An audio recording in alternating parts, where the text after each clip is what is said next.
Thank you for tuning in to Rise Above TV, where we are empowering humanity and supporting unity.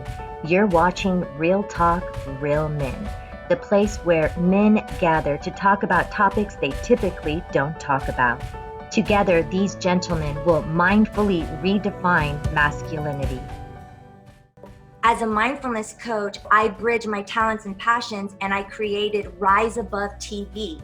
It's a social media platform that is about empowering humanity and supporting unity. Even though I'm a female, I feel that God, source, universe has brought these group of men into my life in various ways to help men who have dealt with trauma.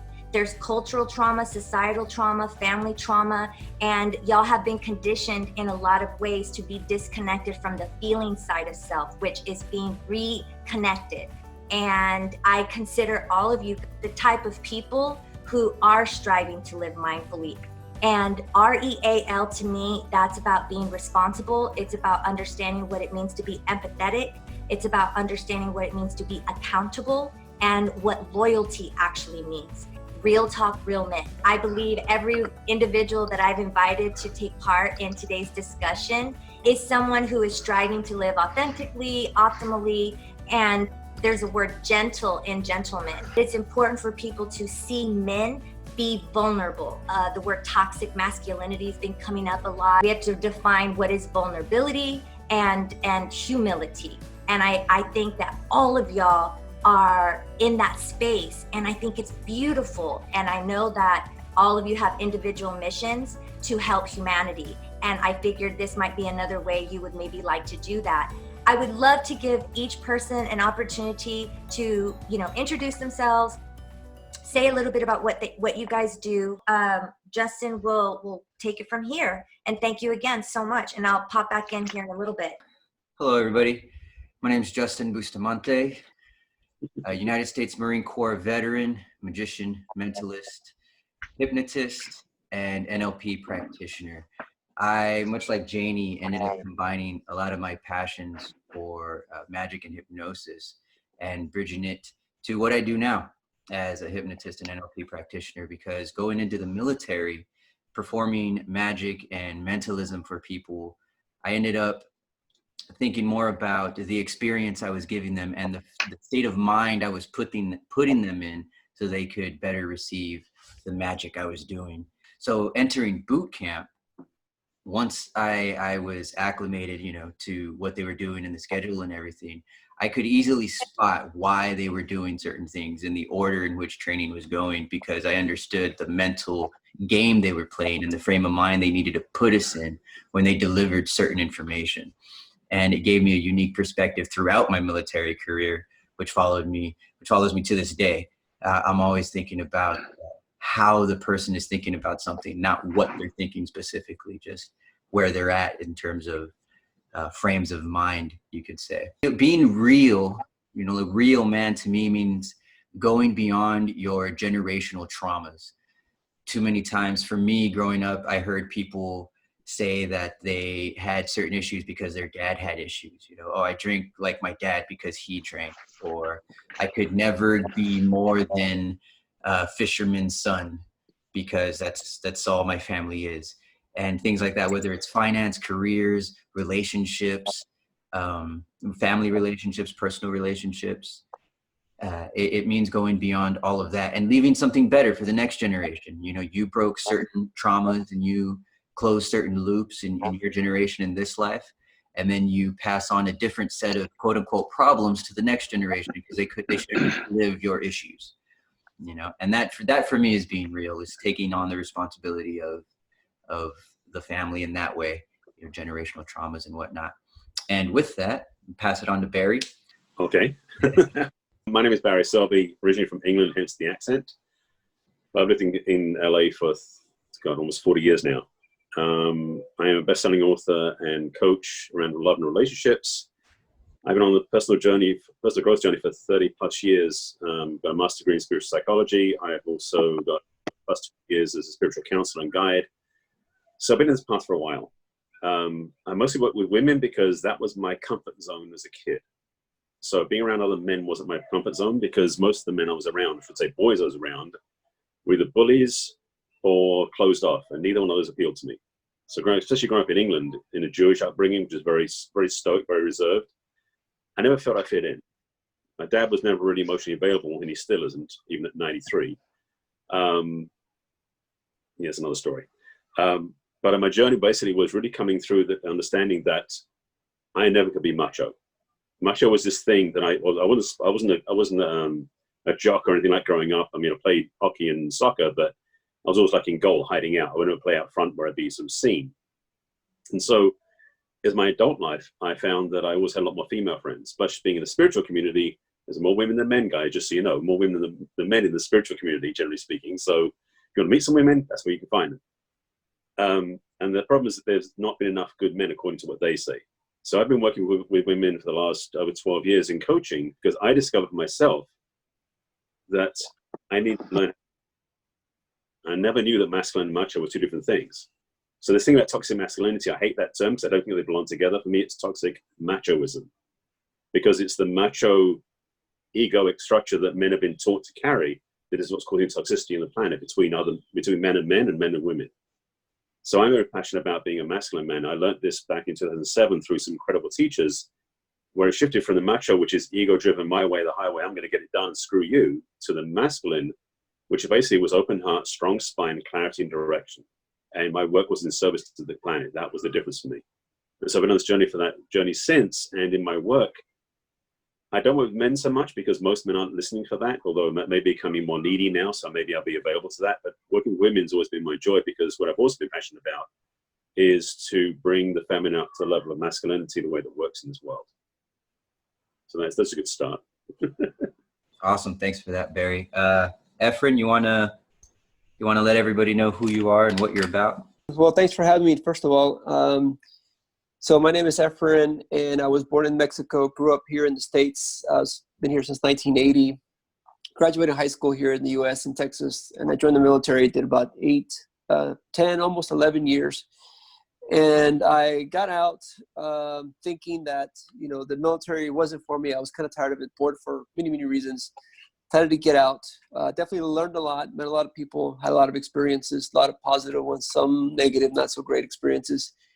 But when I got out right when the recession of 08, 09 was happening. I didn't realize what was happening.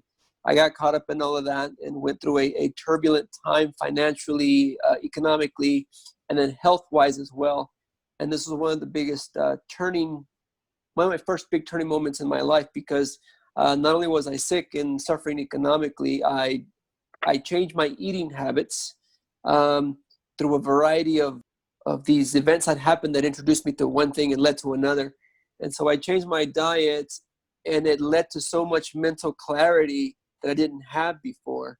And then realizing that I was not limited mentally, I wasn't limited physically. So many things in my health were improving, and then I felt kind of limitless, per se. That's the only word I can think of, because I started reading all these books. I started to realize that I just had so much potential than what I ever thought or what anybody else had told me. And so then recently, currently I work in sales professionally, and about middle of last year, I was failing as well. And I came to another point where, because of those previous experiences, I knew that something was holding me back, but what was it? I didn't know. And so being friends with Janie and Justin, Janie had posted something on Facebook, and it said something about, your past experiences, don't throw them away. They still have value. And so I was about to quit my job thinking like, okay, this is not for me. I'm going to move on, find something else. But then something said, don't quit, because if you don't fix it now, you're not going to fix it out there, or you're going to just carry the same problems with you. And so that led to more questions that I kept asking myself, and then having a conversation with Janie and Justin. And then I started to discover things about subconscious programming. And I realized that my subconscious programming came from my childhood, a lot of it, especially the limiting stuff. And then up until today, to this very day, I've been studying that for myself, studying it to improve myself. And I've made lots of improvements, identified where some of these limiting programs are coming from, where they happened in my childhood. And now it's just a matter of practicing how to change those through new habits, whether it's writing, thinking a different way, changing physical habits. And now I see, because of what I learned, I see it in other people. I see where people might have limitations, but it's definitely good to know, because I feel like I can understand people differently now than I used to. I can listen to them intently and maybe even see where, when they say something or speak something, I can kind of understand or get a better idea of maybe where they're coming from when it comes to like certain subconscious programs. So that's where I'm at. That's kind of me in a nutshell. Glad to be here. Thanks for that, Efren. Gylan, you want to follow up? Okay, great. Hey, my name is Gylan Jackson, everybody. I'm located in San Antonio. I've been here since I was since I was 15, 33 years. I just celebrated my 48th birthday a few days ago. I know the baby face, it just doesn't, to say 48 by any stretch of the imagination. I consider myself a multi-potentialite. I try to keep things very, very simple in my life. So my three superpowers as a multi-potentialite are idea synthesis, rapid learning, and adaptability. Okay, so that's kind of what I focus on. And I'm finally learning that I can only be so good at so many things, right? I like to do a lot of different things, from video editing to web development, business development. And I'm starting to understand that there's only so many things I can do. And I guess part of that is the man or the male persona that I have, that we have to be able to do everything. We have to be there for everybody. But until we can be there for ourselves, nothing else matters. And I've known Angel Santiago for feels like a very long time. And we've gone through a spiritual journey. Now, in the past, call it about a year and a half, I've seen some real growth steps come forward. And some of those things, it was the universe basically slapping me around and saying, well, okay, I said universe, and there we go again. Uh-oh. And the light goes off. So let's see, hold on a second, guys. I love that, Gylan. I know you do, Janie. Is freaking me out right now. So what's going on in my life is I've had to accept a lot of things. And one of the major things I've had to accept is I need to be an adult, right? And I need to be a real human. And understanding I need to be a real human has really catapulted a lot of things. So while a lot of people in the world right now, or in the United States, are struggling, our business is tripling. So I'm blessed and happy to have this amazing job. I also have united with a daughter who I didn't know until she was 20 years old. There's so many things that I can go into about how just stopping and becoming a real human. And I like the idea of a real man, right? But becoming a real human has really changed who I am and my trajectory in life. So again, I always talk about how Angel is an inspiration to me, because I see where the possibilities, because of where we both kind of started at the same time, and being who you are, being who you were meant to be. So this is my path. So I can't look at Angel and be like, well, I could be there. This is my path of where I am. My big thing right now, I'm really excited about, is giving the unheard a voice. I'm opening up a podcast production studio. And in opening this podcast production studio, I'm really looking to give people a voice that have not had a voice in society for a long time. So, I'm excited to be here. I'm excited to discuss what it means to be a real man. My dad worked all the time, so I get a lot of my energy and a lot of my masculine energy, believe it or not, from my mother. I understand in a lot of ways what it's like to be softer and to be okay with it being softer and not really caring about society. But even then, crying, not crying, the things that we are not supposed to do as men, I've had to unlearn because of societal norms. So I'm very excited to be here, and I appreciate that Janie's here and doing this, because this is her brainchild. And I don't know if a guy could have done it the way that Janie's doing it, so I'm along for the ride. Thank you, Gylan. Thank you. You're Right on, Gylan. That was awesome. Thomas Tompkins, you're up. Well, good evening, everyone. I am, first of all, 66 years old, so Awesome. supposed to be in retirement, but I can't do it. yet. So my main work is psychotherapy. I have a private practice now, all telehealth. I'm transitioning to a modality that I just recently learned about called somatic sexual education, which works with people and helps them to heal themselves through their body. And so I've done a lot of cognitive work, a lot of trauma-based work. I've worked with homeless people. I work with just about everybody. I work with transgender people. I work with couples. And I noticed that most of my clients, the root of their issues that they're coming to me about are sexually based. And a lot of it is sexual trauma, sometimes from childhood, other from events that have occurred in their lives. So my core value is authenticity. I love everybody, and I want everybody to have an opportunity to be who they fully are and potentiate as much as they possibly can. And this new endeavor, the new path that I'm on, is very interesting because it's kind of scary in some ways, but is working with people that have trauma. I just really have not seen as much progress as I would like to with cognitive working, with the cognitive orientation. So I first read this book called The Body Keeps the Score, and it talks about how our bodies store up all of these memories, how our neural pathways are destroyed by trauma. And we can teach our bodies to rebuild those pathways, or pathways that will do what we need them to do. So it looks like it's going to be a very exciting path. It's going to keep me out of retirement. And I'm very glad to be here. It's awesome. A little scary, but Tom, the work that you're doing around sex trauma, it is very commendable. And I think having a variety of ages and a variety of backgrounds, and I know that this is not like your cup of tea.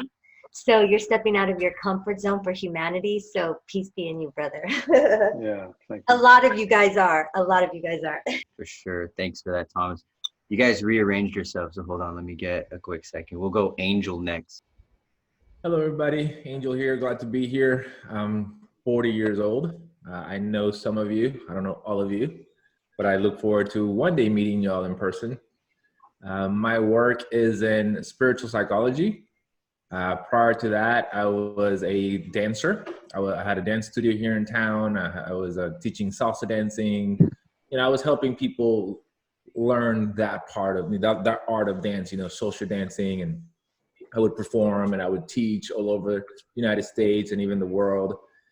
And right around when I met Guylan in 2011, 2012, that's when kind of the life brings surprises, and he sent me in a different direction, and it sent me into the journey within myself, and that's when I started, believe it or not, I never read a book until then, so I started reading, I started meditating, I started going to talks and going on retreats. Me and Guylan went to 2 retreats together, Buddhist silent retreats, and it has been an amazing journey. But, from 2012 to 2018, it was all theory. I did a lot of downloading. And then in 2018, I had to put the rubber to the road, and test a lot of that theories. And what I found out is that, I grew up without a dad. It was mostly my mom. I did have father figures, my grandfather, an uncle, but not in the house, And it wasn't until I read the book, No More Mr. Nice Guy, that he told me, if you grew up without a dad and you didn't grow up with that masculine figure, go interview people that you feel that you look up to and ask them, what does it mean to be men? So the fact that we're doing this is amazing because it's just a continuation of the work that I've been doing for the past 2 years. And I did interview 2 particular men. One of them is the founder of the company that I work for, and the other one is the CEO. And the things they said to me, I was just like, whoa, like I've never had anybody tell me those things, because I had a mom, and not only did I have a mom, but I had a Puerto Rican mom, which they're very like this with their kids, and she's not going to send me out into the world and prepare me to be on my own. She's going to protect me and nurture me and baby me, It's like, so it was just like, I didn't get that what they call in The Way of the Superior Man. If you read that book, I highly encourage you if you haven't. You know, the masculine grows through harshness and bashing and the push and the pull and those conflicts. You know, I didn't have that growing up. I had to get that in my last relationship over the course of these 2 years.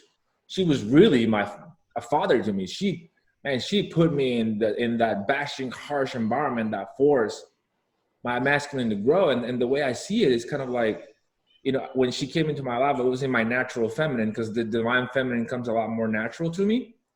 And then she was in her wounded masculine, and then that brought me into my wounded feminine, and I had to look at all that darkness in my wounded feminine. And then once I was able to go through all that and do all that, I mean, I did therapy, coaches, indigenous medicine, you know, circles, talking, reading books. You know, I even read the book, The Art of Being Ruthless. I don't know if you've heard of that book, but The Art of Being Ruthless, you know, What Women Want in Men. I was reading a lot of masculine books, you know. And then after going through that whole entire 2-year cycle, that brought me up to my natural masculine, which are now tools that I have access to, which I didn't have access to before, you know? And so for me, as Janie talked about, what is my mission? Well, my mission is to teach people how to shift their default setting of victim when they go through challenging situations and begin to find meaning and significance and purpose to all these difficulties that we go through, so that we can find peace within ourselves. Amen. And then we can show up more whole, more balanced, more integrated human beings. Heck yeah. That's kind of what I'm here to do. I dig it. Perfectly said, Angel. Luis Maldonado. But it's a tough act to follow. Hi, gentlemen. It's nice to meet you, every single one of y'all. My name's Luis Maldonado. I'm from San Antonio, Texas. I'm 41 years old. I'm a small business owner. I've got a surveillance and technology company, and a couple years ago, I just started up a hemp and CBD store. And what pretty much inspired me to do that is kind of like Efren's story. That was about 15 years ago. I started dealing with a bunch of health issues, you know, acid reflux, GERD, and you know, after endoscopies. So I started doing some research. I started getting into aloe vera juice. My mom, she has an autoimmune disease called Gaucher's. So it's kind of like a rheumatoid arthritis. So she was dealing with a lot of the allergies, food allergies issues, and as well. So that kind of what inspired me to you know, get into CBD, get into more holistic medicine. Also, you know, the GMO foods, the high fructose corn syrup, all the sugars that we eat, you know. So throughout the years, just doing research and you know, so that's kind of what inspired me to do what I do. You know, a couple years ago, I got real deep spiritually into church, and you know, we're talking about gentlemen and being real and being men. You know, as a business owner, as a leader, you know, I kind of turned into a control freak. It was a lot of fear. Was within me. I didn't trust my workers. You know, I've got the attitude of, I've got to go out there and do it myself, which led to the stress, which led to the bad eating, which led to all of the health problems. Once I started, you know, it started with a church retreat. I went to a church retreat. I got very close spiritually. I was able to let go. You know, I was reaching out to, I got into the fear factors. I was reaching out to some brothers for prayer.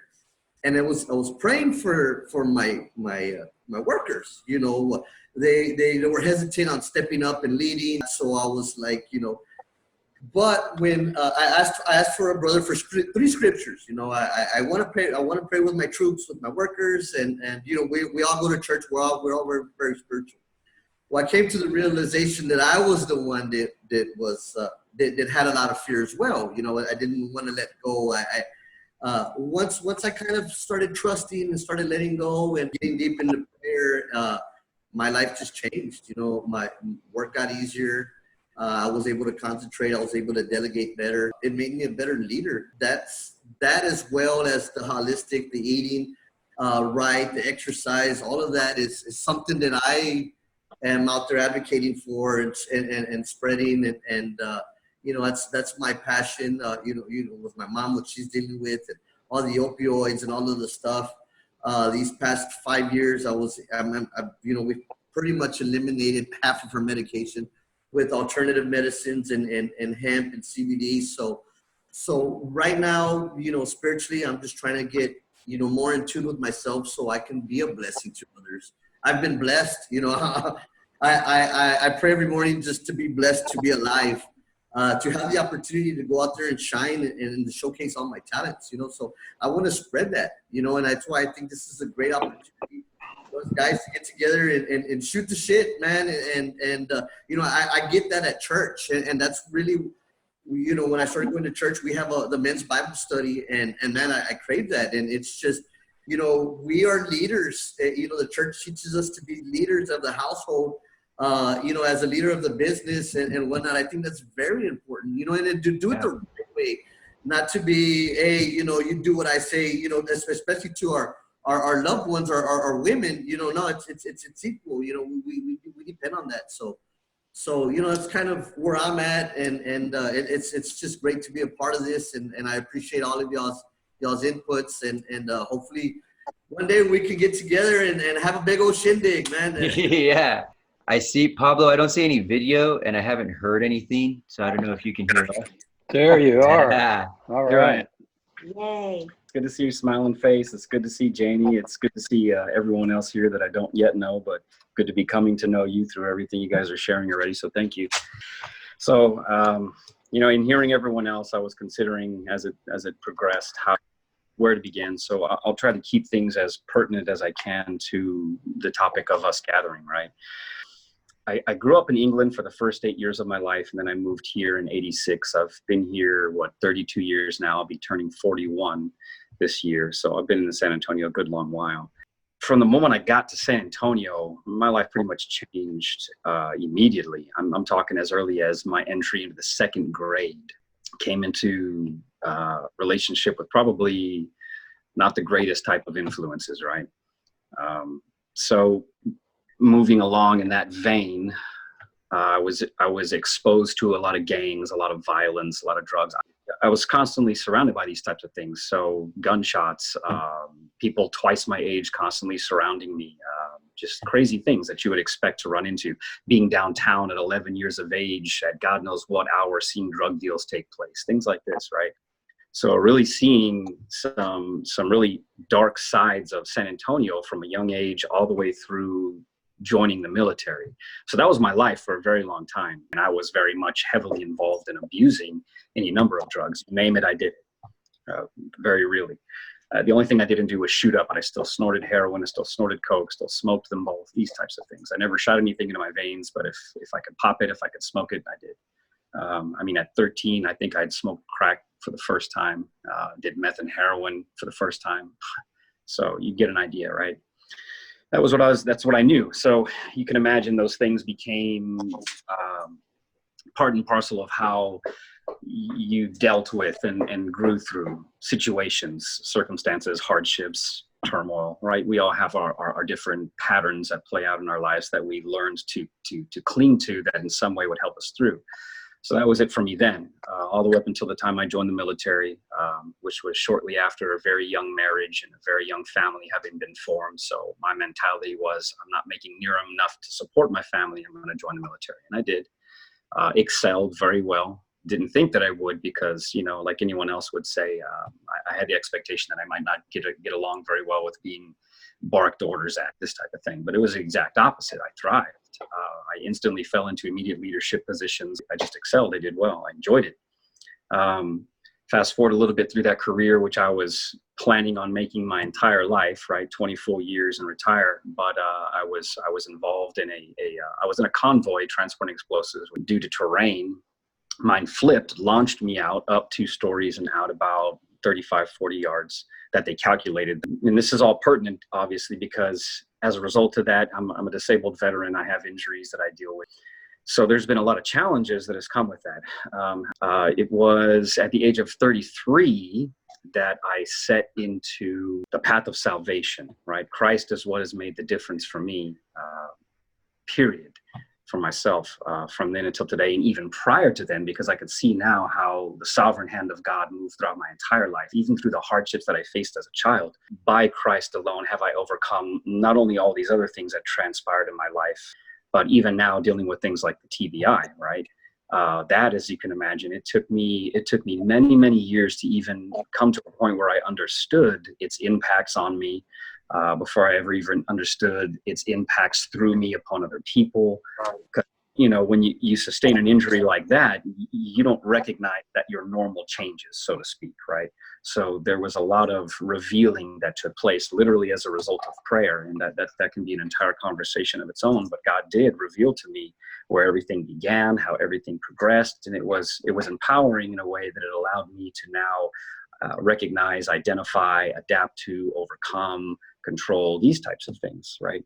Which is very important. And it ties into a lot of what all these men here are talking about today, in different aspects, different regards, the spiritual psychology aspect, the impacts to the body, and so on and so forth. There's a lot that it ties into, as you can imagine, traumatic situations and experiences.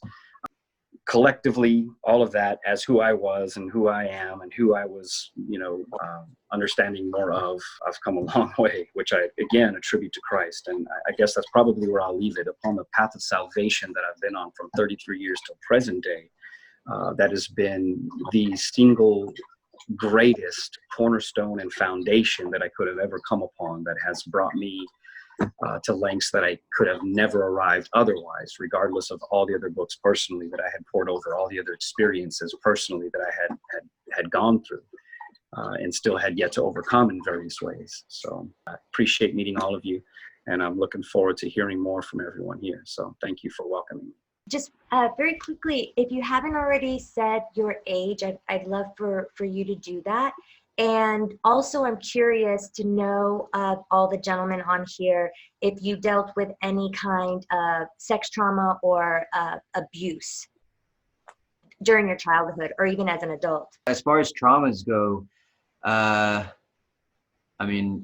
pick one from the list. Abandonment trauma. When I was 14 years old, Mom said she'd be out to the store, and she was gone for 2 years. I'd left school and told my little brother that we need to lay low, because if Mom doesn't come back, then what we see on Law and Order will happen to us, which was just, getting thrown into the system, getting split up, and that whole thing. Much like Angel grew up without a father figure, his version of being a real man meant working 16 hours a day, drinking 4 of those, and then sleeping the other 4 so he could do it all over again. I also, like Barry, grew up around a lot of feminine energy. I have 5 sisters. We all grew up in the same house. So there was that. Teenage years before that, none of these are in chronological order, but in my teenage years before the military, I was sexually abused by a family member for a long time. So I've dealt with that. After the military and before the military, there was alcoholism, drug abuse. There was sex abuse on that list, the abandonment issues. Like Paul, I never stuck anything in my vein, but if I could pop a pill or drink it, my body was a circus for a long time. It wasn't until my mid-20s, late 20s, I just had this epiphany that I just needed to stop. I woke up one morning and said, hey, I need to take responsibility for a lot of this crap I'm doing and stop using it as an excuse to just keep living the same day over and over. A different version of drugs and alcohol with only the day of the week being different. Homelessness.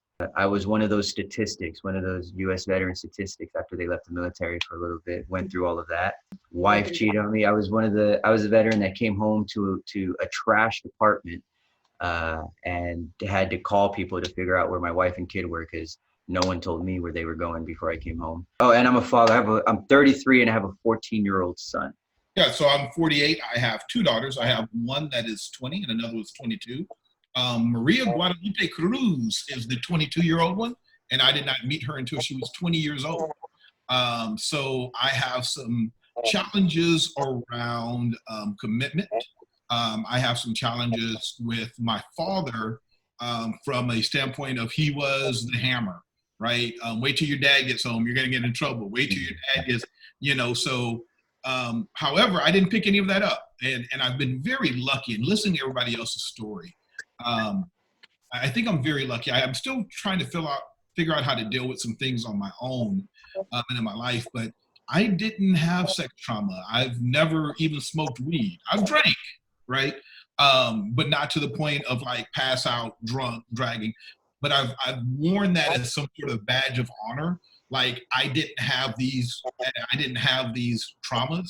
So in some way that makes me better, right? So that's a very interesting thing that I have to deal with, and even listening to people, because I've never experienced a lot of those things. So I have to really look at friends and family and loved ones and you men to kind of understand that. I think almost as important as what has happened to us, and I hope we can get into this, is what have we done to other people?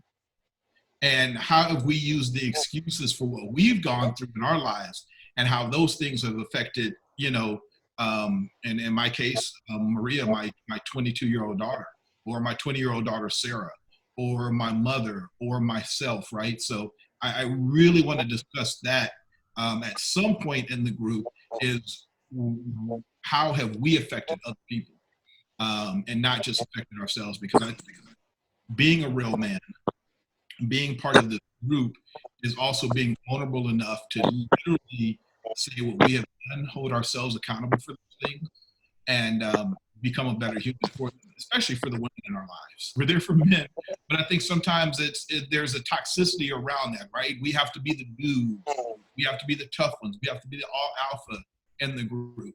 And I think so, being there for ourselves first, but when we can transcend some of the things that we've dealt with, it makes us better humans for our daughters, for the women that we love in our lives, because it gives them a safe space to open up. And in turn, it gives us a safe space to open up. This is still probably going to be a learning process for all of us, but truly feeling okay and feeling safe enough to say certain things that we probably would not say in public. Yeah. We're going to say them here. And man, that's, between tears and other people seeing what we're saying, especially as this grows, it could be really, it could be something really special for us, and then also for other people. For sure. Any more traumas specifically? Did I see a hand wave? There we go, Angel. So for me, it was abandonment as well. I've been doing some cellular, at the biology level, some therapies with a therapist in Argentina. And I recently learned that abandonment is not necessarily the absence of the physical presence of the person. It's the absence of the love and the respect that person should have given you. So when someone leaves, all that goes out the window as well.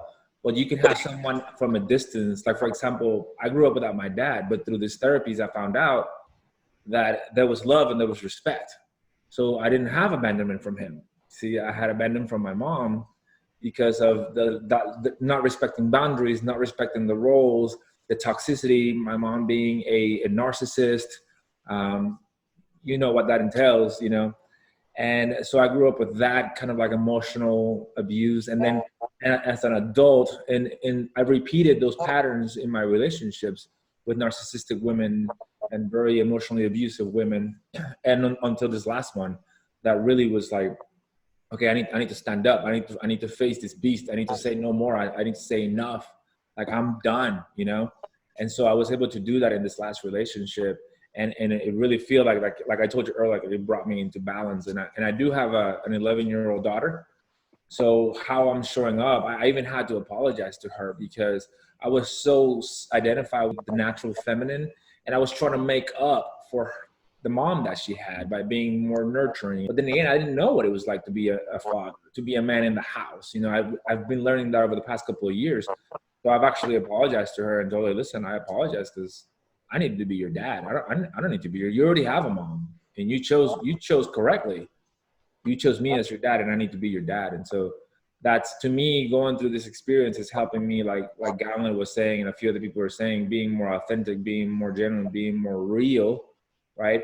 Being more integrated men, to be able to show up not only for my daughter, but also for any potential partner that can come into my life friends, at work, the clients that I serve, and humanity, period. You know, so. Awesome. Hell yeah, Angel. Can I ask a quick question? Yeah. And we'll dive into this sooner, but I want to plant this seed. Is there a right way to be a man?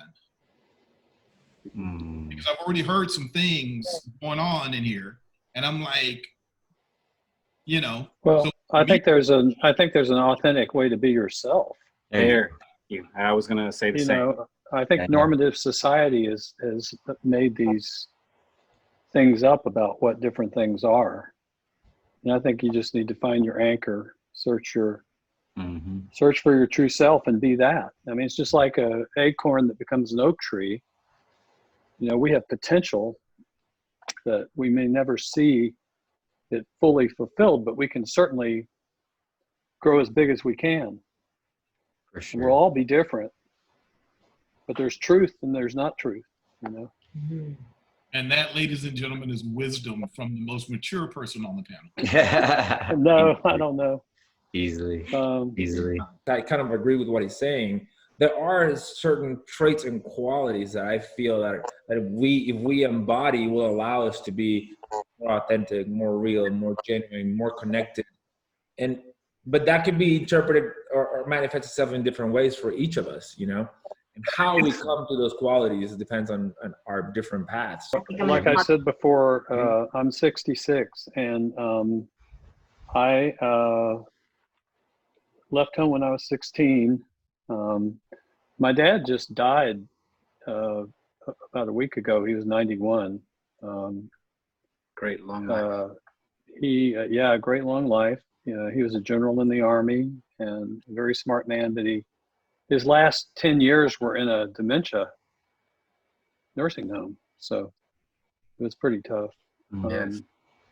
But actually, I was sexually abused when I was 5 years old. And I decided the other day, I think a lot of it came about because of the work that I'm doing right now. But I just decided the other day that I'm not going to identify myself as a person who was abused as a child anymore. I think that's an old story, and I don't need it. So I've become an amazing person, and it's still happening. So that's what I want to live in now. It's awesome. And I have two daughters. One's 39 and one's 46. And I have 5 grandchildren. Wow, that's awesome. Anybody else on here didn't get a chance to say their age and or any additional, just a trauma story or anything that you would like to share? Yeah, I've got some, a few. My first marriage, I had 4 by my first wife. So my eldest is my son, who's 21, the Marine right now, presently. My oldest daughter is 20, and then 16 and 12, or from the first marriage. And then my attempt, immediately failed attempt at a second marriage, was a trauma event, the biggest probably that I've faced. But the beautiful and unique thing about that is through those fires, and again for myself with Christ as the furnace internally, I grew exponentially through that particular trauma. My second marriage that I hoped would be my final, and it was very short-lived. Within the first 3 weeks, actually, of the first month of our being married, I had my first introduction to narcissism. I had never heard the word, never looked it up, never studied it. The only reason I came by it is because I knew better, right? I knew that there was something happening with this woman. And I thought to myself, there has to be something behind this. So I started Googling the things that she was doing to me, right? And sure enough, boom, an article popped up about narcissism. I'm like, oh my God. So I started reading it, and it was like it was reading my life. Every bullet point that it lined out that was contributable to narcissism, personality disorder, was right there. I'm like, oh my God, she's doing all these things.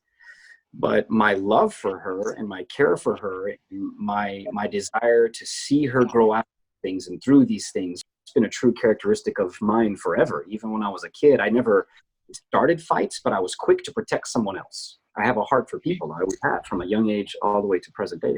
I wanted to believe, I wanted to give her my heart here. you know, and man, did I grow through some turmoil. It was a roller coaster ride through hell. And her reasoning for abandoning me, which became, by the way, a continual situation where she would come into my life for a week, abandon me for 6 months, come into my life for a month, abandon me for a year, kind of things, several times over before I finally said, don't come back. I'm not going to continue doing this. I'm not going to allow to rip apart the heart that I'm continually giving you on a platter.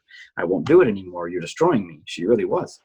But again, that fire brought forth new growth, big time. It was a crash course in spiritual warfare like none I had ever experienced in my life. My God, did it open my eyes and my spirit and my heart and my mind to the truth. But again, my first experience with narcissism, and my last, because now I know all the flags. It was pretty brutal. That's going to be another subject matter that y'all will have on heartbreak. There's so many different topics we can get into around wellness, because this is about spiritual, mental, emotional, physical, sexual, financial wellness, all the parts of a person. How can we, bring up these subjects and really have engaging conversations? And everyone on this panel has talked about authenticity and being real, and to be real means to be whole. And we have to, we each as women, we have our own shitola that was imposed upon us. And I have, as much as I've been pained by the masculine, spiritual warfare, mental, emotional, physical, sexual abuse from men. And I don't think that all men are bad. I just think that men and women, human beings that have trauma that is not resolved, they will somehow project it. And so there's so much room for so many beautiful conversations for you guys to have. And I'd love to be the person just to sort of be the nucleus to create a space. So this is about educating, empowering, inspiring, and healing, most importantly, because our mental health is at stake. And civilization is lacking civility because they don't really know how to deal with their pain and their anger. And that's another subject matter in itself, is anger. And how to reframe anger, and what do we do with our anger, because we all have this like pain inside of us and most people don't know what to do with it. And I think this platform is going to give people ideas on what they can do to help themselves rise above the old and create the new. And that's what you guys are. You guys are way showers, and I honor you greatly for all that you have done on yourselves, first and foremost, to really be there for all of us, especially women. And for what you're doing for your children, because it is, like Justin said, doing that work is creating that ripple effect for the future. Yeah, it's healing the past and clearing the way for a better future. As someone that enjoys connecting with people, COVID has been hell for me. So it feels really good to just see and talk to you guys, hear your voices, just feel the different personalities come through the camera. It's been great. I'm a hugger. Thank you, everybody. Hugging, not easy, all right? that stuff. Virtual hug. Thank you all for taking the time to chill with us for a little bit. What's one thing that you really took away from today, or from this time together? I really feel that men need a brotherhood, and creating ceremony and ritual like this is so amazing. So I'm so thrilled and happy to be a part of this. Okay, go ahead. I promise I'm going to pass it on real quick. But all right, Pablo, you better. I am. I promise. I will. Sorry, I don't mean to ramble on, but I want to say first and foremost, Janie, I'm deeply, sincerely, and regretfully sorry to hear that happened to you, because it's always bothered me, even more so having daughters, that's such a constant statistic. I hate it with every part of my being. I really do. So from the male community and the entire world and universe collectively as one entity, apologies that happened to you. Outside of that, yeah, I appreciate being amongst the people here. So thank you. I appreciate each story, each life. Everybody has brought wisdoms in their own ways. Everyone's well read in their own ways, well studied, all these types of things. So I appreciate that everybody, most importantly, is being vulnerable enough to bring that all out and to gather with a purpose. So my thanks to all of you men here, and you, Janie. Thank you. Luis? One word, love. Yeah. I think we've all love ourselves to share this. We love each other, as human beings. And one word that I can take out of this is love. And I appreciate everybody's input, everybody's story, and I love every single one of y'all guys. Oh man, I love you too, man. Yeah, for me, it's the camaraderie, the coming together with a group of men. You know, again, if you haven't read The Way of the Superior Man, I highly encourage you to do it. But it talks about being with a group of men who can call each other out on our bullshit.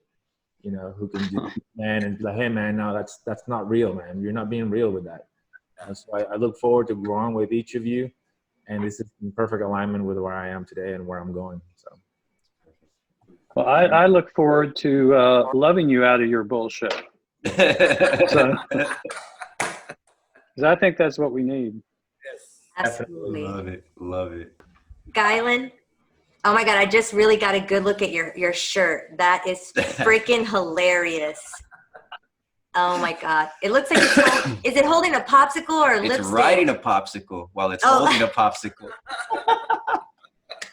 I've heard a lot and I've taken in a lot, but if there was one thing that I heard that really moved me, it was what Thomas Tompkins said. And it was, he's no longer his sexual trauma. Man, like letting my father go and not live in my head, right? Letting my mother go and not live in my head. So just listening to what Thomas said to me probably moved me more than anything else, because as men, I think we hold on to so much, and we hold on to the lies of society. And there's so many lies of society. And as a person of color going through so many things right now, there's undoubtedly some lies that we're actually dealing with. And I would say Black men are dealing with, that we have to get past also. Because there's a lot of pain that's going on, and there's guilt and nobody wants anybody to feel guilty. Nobody wants anybody to go through pain. And I'm starting to wonder how much of these things are conscious choices when we wake up in the morning and we look at ourselves in the mirror and we're saying, this is how our day is going to go, or this is who I'm going to be. So what Thomas said to me was huge. It's just, you know, we gotta let so much go as a society. And unless we let it go, and I'm not saying don't talk about it. I'm not saying don't remember history. I'm saying don't live in it. Yeah. And live for a better moment and realize that we are not our bullshit. So, Efren, is there anything that you would like to share? Well, again, thank you for inviting me to this, and everybody here. Pleasure meeting and hearing everybody's story.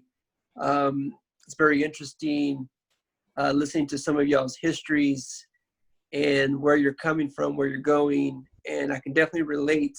I can't say I've had the same experience or the same traumatic experiences, but mine involve around, my situation is more about money and relationships, and the things that I realized what Janie's trying to do here, you know, trying to be authentic. I guess if I was going to say I want to be authentic, I'd want to be, and I can't remember who said it, and forgive me if I forget your name, but you said, you know, be authentically, you know, how do you feel about yourself being happy, right? I want to be happy with myself, ultimately.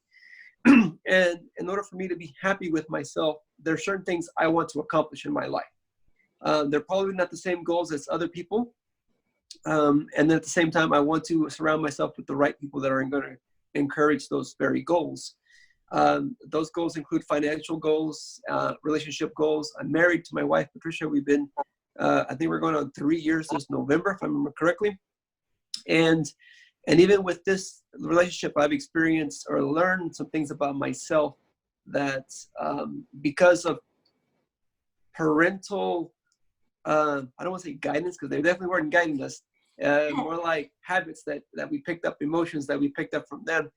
And then I that's what I was projecting here in my lifetime as an adult in this relationship.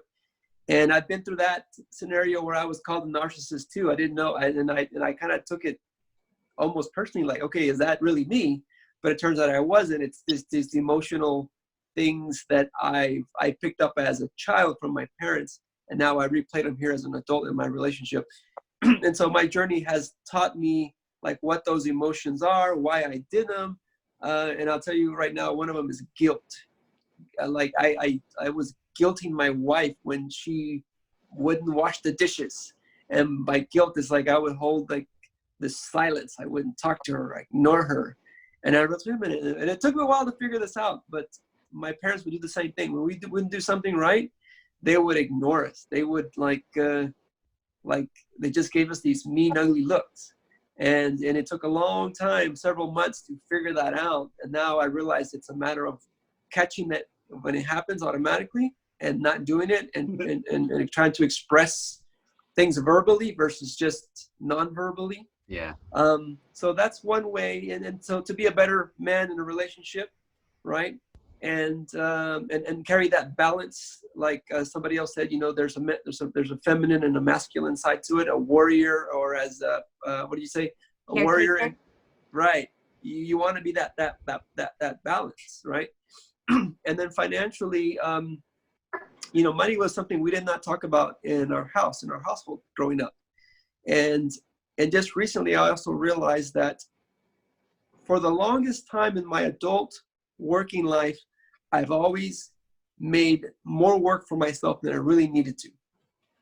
And I never made as much money as I've ever wanted to.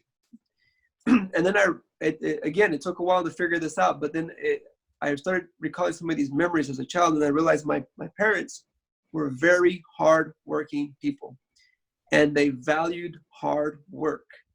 They always talked about people who were lazy, people who ate out of cans and ate sandwiches, ate out of microwave. It's like, that's lazy people. You don't want to be that kind of a person. And then I realized, okay, I want to go out into the world. I don't want to be considered lazy. So in the military, I was very hardworking. And now I recall back, yeah, I was always considered a very hardworking guy. I was never considered a lazy guy. But because we never talked about money, we never understood our value that we could get paid for.